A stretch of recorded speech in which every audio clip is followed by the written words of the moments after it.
Actualmente, México es un país multicultural, en el se tiene una gran variedad de costumbres, tradiciones y formas de pensar que hacen que nuestro pueblo tenga una extraordinaria riqueza cultural. La población mexicana es un producto del mestizaje entre muchos pueblos distintos a lo largo de la historia.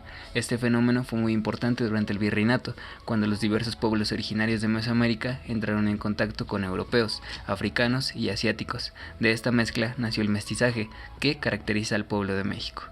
Durante la colonia llegaron a Nueva España miles de esclavos africanos para trabajar, sobre todo en las plantaciones tropicales o en las minas de oro, aunque también se les empleaba en el trabajo doméstico. Necesito uno de esos. Desde la conquista, la población indígena de la Nueva España descendió de manera drástica debido sobre todo a las epidemias que aquejaron a los indígenas. Para finales del siglo XVI, la población de los pueblos originarios se redujo a poco más de 1 millón, de un total de 20 millones antes de la conquista. Debiste apuntar a la cabeza. ¡No! ¿Qué has hecho?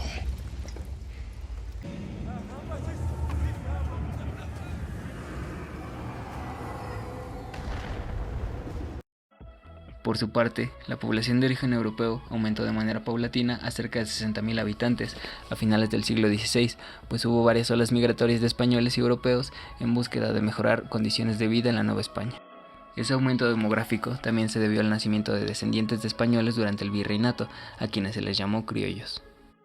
Se observa hasta aquí la convivencia de dos grupos, por un lado los indígenas de nuestro país y, por el otro, los europeos, principalmente españoles. Está también la integración de un tercer grupo, formado por africanos, los cuales, en un principio, llegan al continente en carácter de esclavos. Los primeros esclavos de origen africano fueron llevados a la Nueva España por los conquistadores. Para fines del siglo XVI, el comercio de estas personas se hizo masivo y regular. Era común ver esclavos en las ciudades, plantaciones azucareras, obrajes y minas, sobre todo en las de oro. No hay un registro exacto de cuántos llegaron, pues su venta no siempre fue legal. Pronto, algunos africanos y mulatos obtuvieron su libertad después de comprarla. También hubo esclavos que se fugaron y fundaron pueblos aislados llamados palenques. También existían aquellos esclavos que se rebelaban ante sus captores y luchaban por su libertad hasta conseguirla. Eso sí es de gángsters. De gángsters. Un cuarto grupo que arribó a la Nueva España fue el de los asiáticos, quienes llegaron en los galeones de Manila. Muchos eran embarcados como esclavos, pero otros eran tripulantes de esos navíos que se fugaban al llegar a Acapulco. Aunque se les llamaba indios chinos, en realidad su origen era variado, pues provenían de Filipinas, Japón, la India o China. La convivencia de estos cuatro grupos, europeos, americanos, africanos y asiáticos, da origen a lo que conocemos hoy en día con el nombre de castas, que es un nombre despectivo y una forma de diferenciación social dentro del territorio de la Nueva España. Algunos autores mencionan la existencia de hasta 64 castas diferentes, las cuales eran producto de la mezcla de las diferentes personas. Durante el siglo XVIII se pintaron en la Nueva España numerosos cuadros de castas. Estas pinturas de alguna manera reflejan el mestizaje que se dio durante el periodo colonial entre los pueblos originarios, los españoles y los africanos. Con estas pinturas también puedes observar la vida cotidiana de la colonia. ¡Es hermosa! La esclavitud en la Nueva España.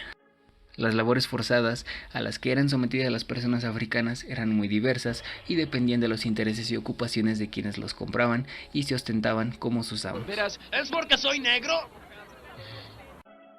Se estima que entre el siglo XVI y finales del siglo XIX, alrededor de 12.5 millones de africanos y africanas fueron sacadas a la fuerza de sus tierras de origen y llevados a América para ser vendidos y realizar tareas forzadas de diferente índole. Este comercio transatlántico de esclavos de origen africano formó parte de un sistema de esclavitud más amplio, basado en el racismo y el colonialismo, que originó lo que es considerado el movimiento forzado más grande de la historia.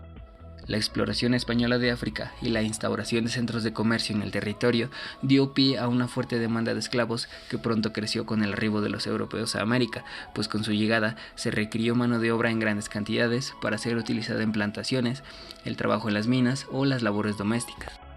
Los esclavos eran marcados y transportados en barcos bajo contextos insalubres e inhumanos, lo cual, aunado a diversas enfermedades, daba como resultado un alto número de muertes de africanos que no sobrevivían a las extremas condiciones. Entre los destinos de arribo de los africanos esclavizados se encontraban Sudamérica, el Caribe y, por supuesto, la Nueva España. Existen registros que dan cuenta de un fuerte vínculo entre Veracruz y África, pues dicha puerta de acceso representó una pieza importante en las rutas de navegación del sistema comercial esclavista.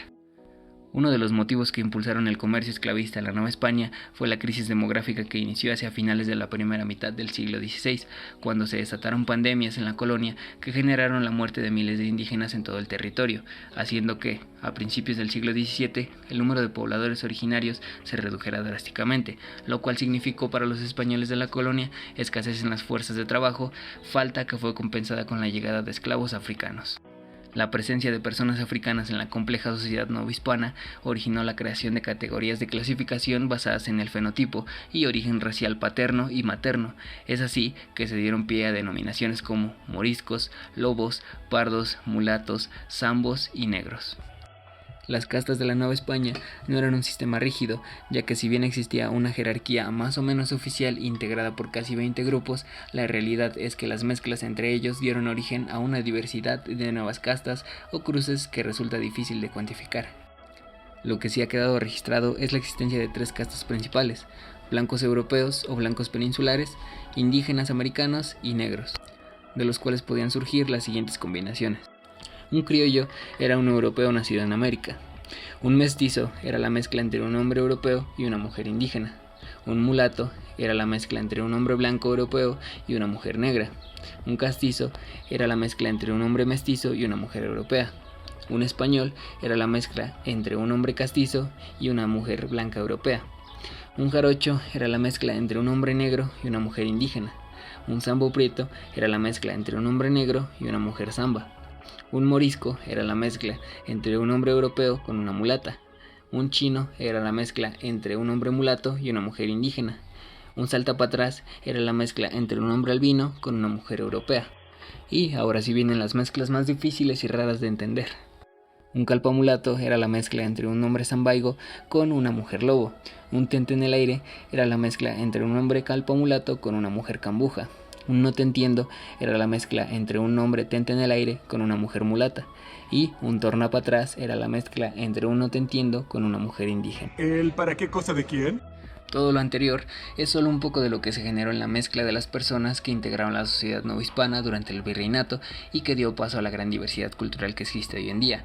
Claro está decir que todo ya es diferente a esa época, pues las personas ya no reciben esos nombres tan raros, la esclavitud ya no está presente como en ese entonces, pero, eso sí, la desigualdad sigue dominando en nuestra sociedad.